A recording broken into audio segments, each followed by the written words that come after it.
The piercing sound of tires screeching against asphalt ripped through the quiet suburban morning. Birds scattered from trees, and the peaceful hum of the neighborhood was shattered. A woman in a bright pink power suit, clipboard in one hand and a steaming cup of black coffee in the other, stomped across a perfectly manicured lawn. Her face twisted in outrage as she stared at the horror before her.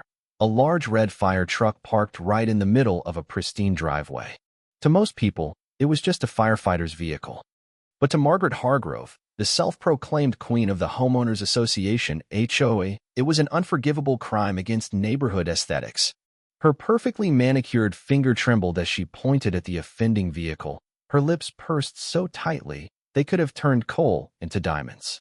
Margaret marched up to the door of the house and pounded on it with the force of a battering ram. Inside, Ethan Carter, an exhausted firefighter fresh off a brutal 48-hour shift, groaned as he peeled his face off the couch cushion. His golden retriever, Max, wagged his tail lazily beside him, clearly uninterested in the ruckus outside. Ethan rubbed his eyes and checked the time, 7:02 a.m. Who in their right mind is knocking like the house is on fire at this hour? He thought, swinging the door open, still half asleep. He was met with Margaret's furious glare. She shoved the clipboard toward him as if she were presenting an arrest warrant. "You're in violation," she announced, her voice dripping with self-righteous authority. "This neighborhood has strict rules against commercial vehicles being parked in driveways. And that," she jabbed a perfectly manicured finger toward the truck, "is a commercial vehicle."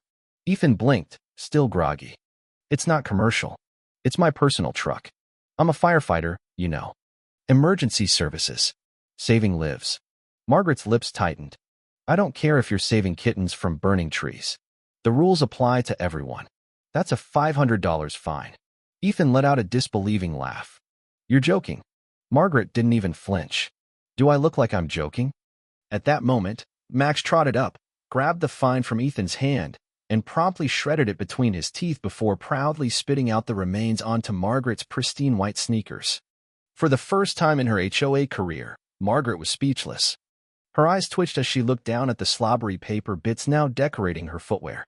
Then, without missing a beat, she gasped in horror. "Destruction of HOA property. That's another fine." Ethan ran a hand down his face. This was not how he had planned on spending his morning. He had barely slept, his muscles ached from hauling people out of a burning apartment complex, and now he was being ticketed by the local neighborhood dictator. "Look, Margaret," he sighed, trying to reason with her. "This is ridiculous. I'm not some random guy parking a food truck in my driveway. I live here. I work for this city. And that truck? It's the reason people are alive today." Margaret's expression didn't waver. If anything, she looked even more determined. "Rules are rules. If I let you break them, the next thing you know, someone's putting up neon signs, and then we have a theme park on our hands." Ethan's patience, already worn thin, snapped. "A theme park? Seriously? I'm parking my truck in my own driveway, not building a roller coaster in the front yard." The door of a nearby house creaked open, and Mr. Thompson, a retired lawyer and longtime resident, stepped onto his porch, sipping his coffee with a knowing smirk. "Morning, Ethan," he called out. "I see you've met the HOA's favorite menace." Margaret whipped around. "I am simply enforcing community standards." Thompson chuckled. "Right. Like when you find Mrs. Peterson for having aggressively festive Christmas lights." "That display was blinding." Margaret shot back. "I nearly crashed my car." Ethan pinched the bridge of his nose. "So what am I supposed to do? Park my truck 2 streets over? What happens if there's an emergency and I need to get to the station fast?" Margaret crossed her arms. "That's not my problem. Pay the fine or have it towed. Your choice." Ethan took a deep breath. He could feel his blood pressure rising, and the last thing he needed was to lose his cool over this nonsense. "Margaret, you can't just tow an emergency responder's vehicle." Margaret smirked. "Watch me." Max let out a low growl, sensing the tension. Margaret narrowed her eyes at the dog, but took a cautious step back. "And keep your mutt under control," she huffed. Ethan exhaled slowly, trying to suppress the urge to argue further. He knew Margaret wouldn't back down. The woman thrived on control, and giving in wasn't an option. Just then, his phone buzzed in his pocket. He pulled it out and saw a message from the fire station. "House fire on Elm Street." All available units report immediately. His heart rate spiked. Instinct took over as he turned on his heel and sprinted toward his truck. But before he could reach the door, Margaret made her boldest move yet. She stepped directly in front of the vehicle, blocking his path. "You're not going anywhere until this is resolved," she declared. Ethan froze. He stared at her, completely dumbfounded. "Are you serious?" "Absolutely. You break the rules, you deal with the consequences." His fingers tightened around his keys. He was out of patience, out of time, and dangerously close to losing his temper. That's when the distant sound of sirens filled the air. At first, Margaret's smirk remained in place, but as the noise grew louder and louder, something shifted in her expression. It wasn't just one siren, it was several. Then, like a scene straight out of an action movie, a convoy of massive fire trucks roared into the neighborhood, their red lights flashing like a warning beacon. Ethan let out a small, knowing chuckle. "Looks like my backup's here." Margaret turned as the towering vehicles pulled up one after another, lining the street like a fleet of angry titans. The fire chief, a grizzled man with salt and pepper hair and the kind of presence that demanded respect, stepped out of the lead truck.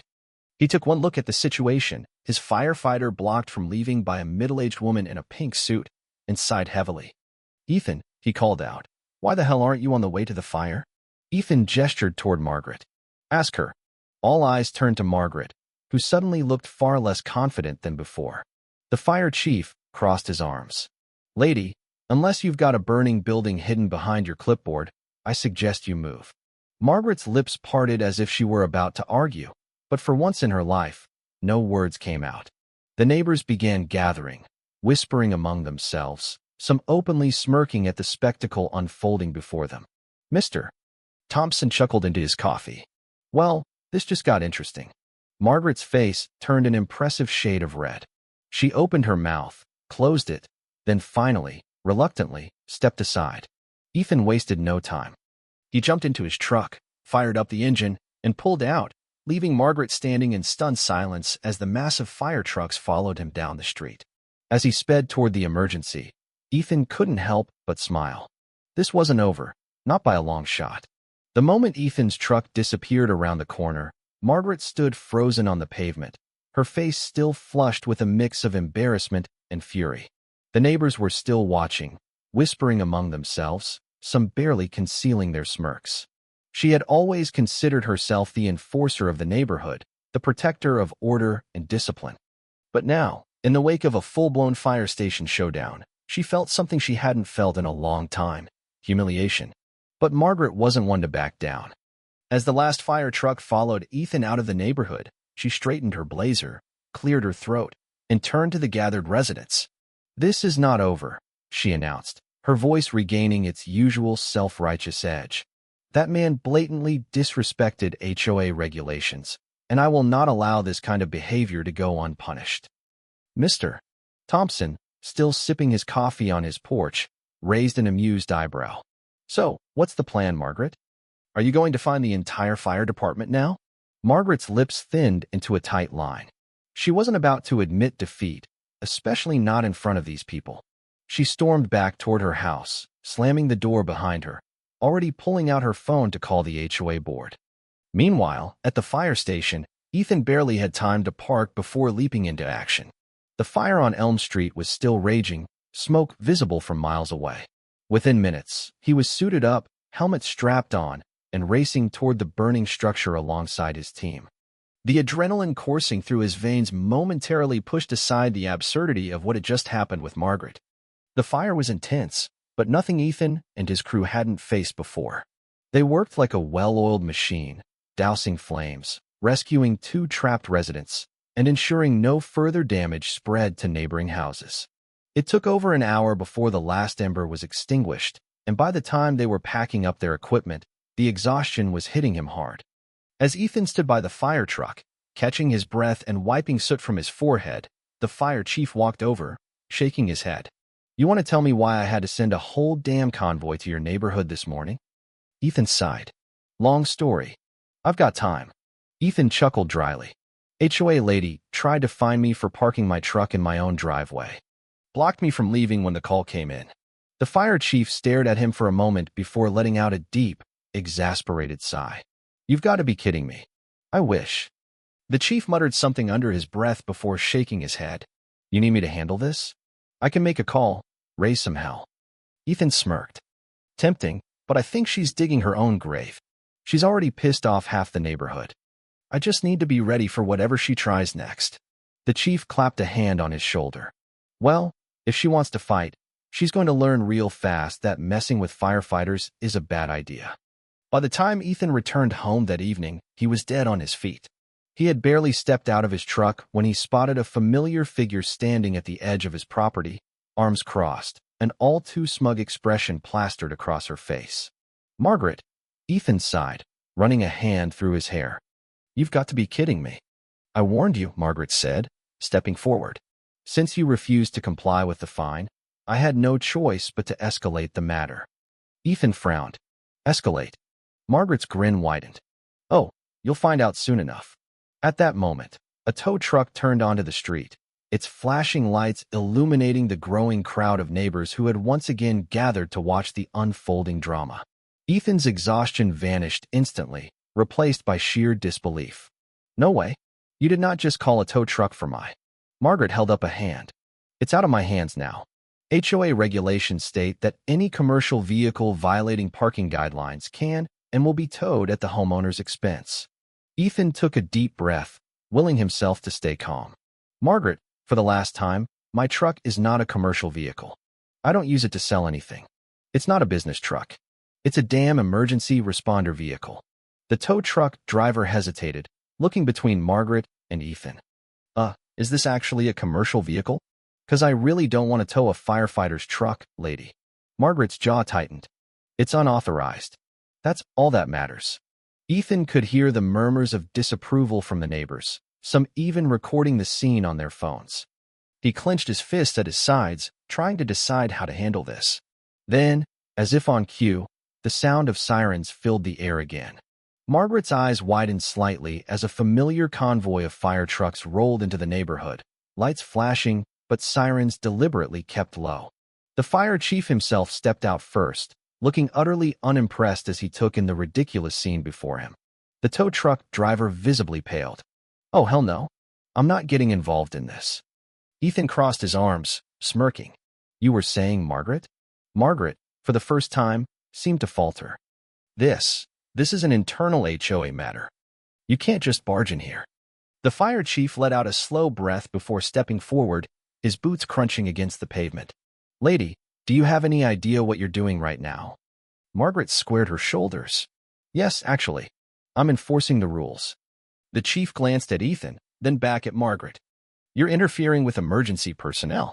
That is a very serious offense. Margaret scoffed. Oh, please. It's not like he's responding to a fire right now. The fire chief gave a humorless laugh. That's not how this works. This truck is part of emergency response. Blocking it, fining it, trying to have it towed, you are actively interfering with a first responder's ability to do his job. That's illegal. The tow truck driver, now looking like he wanted to be anywhere but here, raised his hands in surrender. Yeah, I'm not touching this. I don't get paid enough to tow a firefighter's truck. I'm out.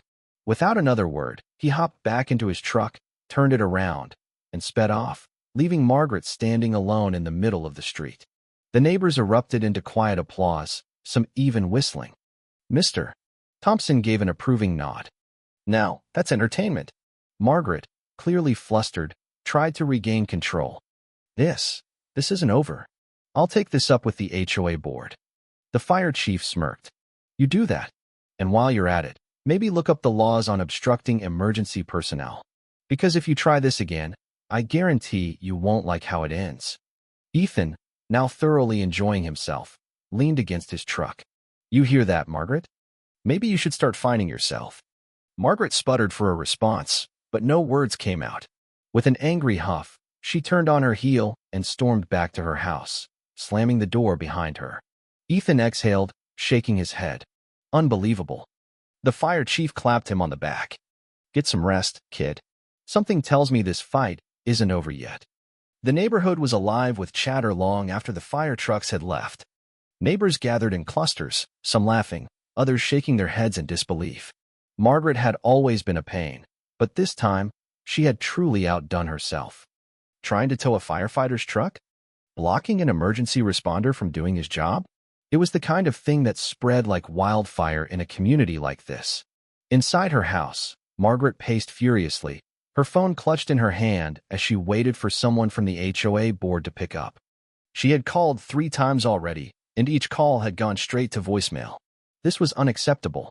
She was the one keeping this neighborhood in order, making sure everything ran smoothly. She was the reason property values remained high, the reason everything looked pristine. And now, she was being treated like some kind of villain. Finally, the call connected. A groggy voice answered, clearly annoyed. "Margaret, it's almost 10 at night. What do you want?" Margaret straightened her posture, as if the board member could see her. "Mark, I need to file an official complaint against one of our residents. He has been openly defying HOA rules, bringing emergency vehicles that disrupt the peace, and encouraging hostility against our regulations." There was a long silence on the other end, then a tired sigh. "You mean the firefighter?" "Yes," Margaret snapped. "And I want the board to back me up on this. We need to set an example. If we let this slide, people will start thinking they can park whatever they want, wherever they want. We'll have ATVs, food trucks, who knows what else." Mark sighed again, but this time it had a different edge to it. "Margaret, do you have any idea how bad this looks?" Margaret blinked. "Bad? What are you talking about?" "The entire neighborhood is talking about this," Mark said, his voice growing sharper. "We've been getting emails, phone calls. People are furious, Margaret. They think you've gone too far." Margaret scoffed. "Oh, please. The HOA is here to enforce rules, not win popularity contests." "Well, maybe you should have thought about that before you tried to have a firefighter's truck towed," Mark shot back. "Do you even realize how bad the optics are on this? You're not cracking down on an unkempt lawn or a tacky mailbox. You're harassing a first responder. Do you know how many people in this neighborhood have family members who are police officers, EMTs, firefighters? You just picked a fight with the wrong person." Margaret's mouth opened, but no words came out. Mark didn't stop. "And guess what? The HOA board had an emergency meeting without you tonight. You're being removed as HOA enforcer, effective immediately." Margaret's stomach dropped. "You can't do that." "Yes, we can. And we just did. It was unanimous. Even the board members who usually agree with you are fed up. You've embarrassed the HOA, Margaret. You've turned us into a joke. And frankly, we're tired of cleaning up your messes." Margaret gripped the phone tighter. "I have done nothing but protect this community from chaos. I am the only one taking these rules seriously." "No, Margaret," Mark said, his voice cold. "You're the only one who thinks this neighborhood needs a dictator." The call ended. Margaret stood there in stunned silence, the phone still to her ear even though the line was dead. She couldn't believe it. She had dedicated years to keeping this neighborhood in check, and now, just like that, they were turning on her. The next morning, Margaret awoke to a sight she had never seen before: peace. The neighborhood was quiet, but not in the usual oppressive way she enforced. It was a relaxed quiet. No one was rushing to move their trash cans in under a strict 3-minute window. No one was anxiously pulling weeds from their yards to avoid a fine. People were outside, talking, laughing, enjoying their lives without her constant presence looming over them. And then she saw it. A massive sign had been placed in front of her house, in big, bold letters: "Neighborhood Barbecue, celebrating the end of HOA tyranny. Free food. Everyone welcome." Margaret's hands clenched into fists. She stormed outside, ready to rip the sign down. But before she could, she spotted something even worse. Ethan, the firefighter, was standing on his driveway, a smug grin on his face as he loaded up a cooler into his truck. Max, the golden retriever, sat beside him, wagging his tail happily. Ethan looked up, saw Margaret, and waved. "Morning, Margaret. Hope to see you at the barbecue." Margaret felt her blood pressure skyrocket. "You think this is funny?" Ethan shrugged. "I think it's hilarious." She took a deep breath, trying to compose herself. "Enjoy your little celebration while you can. I'm going to fight this. The HOA needs structure, and Ethan cut her off. "The HOA doesn't need you. And guess what? No one wants you in charge anymore. It's over, Margaret." Margaret stared at him, seething, but deep down, she knew he was right. As the day went on, the neighborhood came alive in a way it never had before. The barbecue was in full swing, with music playing, kids running around, and people actually enjoying themselves. Ethan and his fire station crew were the guests of honor, with neighbors lining up to shake their hands and thank them for their service. Margaret, meanwhile, stood at her window, watching. For the first time, she saw the truth. She had spent so much time trying to control everything, so much time making sure the rules were followed to perfection, that she had completely forgotten what a neighborhood was supposed to feel like. It wasn't about keeping lawns at a precise height or ensuring everyone painted their mailbox the same shade of beige. It was about community, about people looking out for one another. And now, the neighborhood had that, without her. Margaret turned away from the window, her face hardening. Maybe she had lost this battle. Maybe the HOA had cast her aside. But this wasn't over. Not yet. As she retreated into her house, plotting her next move, the sound of laughter and music filled the air outside. And for the first time in years, the neighborhood finally felt like home. The days that followed were a whirlwind of change. The HOA board, now free from Margaret's iron grip, began implementing more reasonable rules. The neighborhood became a place where people felt free to express themselves, to live their lives without fear of being fined for every minor infraction. Ethan, now a local hero, continued his work as a firefighter, always ready to serve his community. Max, his loyal golden retriever, became a neighborhood mascot, loved by all. As for Margaret, she eventually moved away, unable to bear the weight of her own downfall. The neighborhood barbecue became an annual tradition, a celebration of freedom, community, and the power of standing together against tyranny. And so, the quiet suburban neighborhood, once ruled by fear and control, blossomed into a vibrant, thriving community, a place where people could truly call home. Thank you for taking the time to listen to today's story on Store of Good Stories. If this story touched your heart or made you think, don't forget to hit like and share the video to spread this positive message to more people. And if this is your first time here, make sure to subscribe and turn on the notification bell so you won't miss any of the meaningful stories we share every week. Your support is the biggest motivation for Store of Good Stories to keep bringing heartfelt and valuable stories to you. See you in the next video.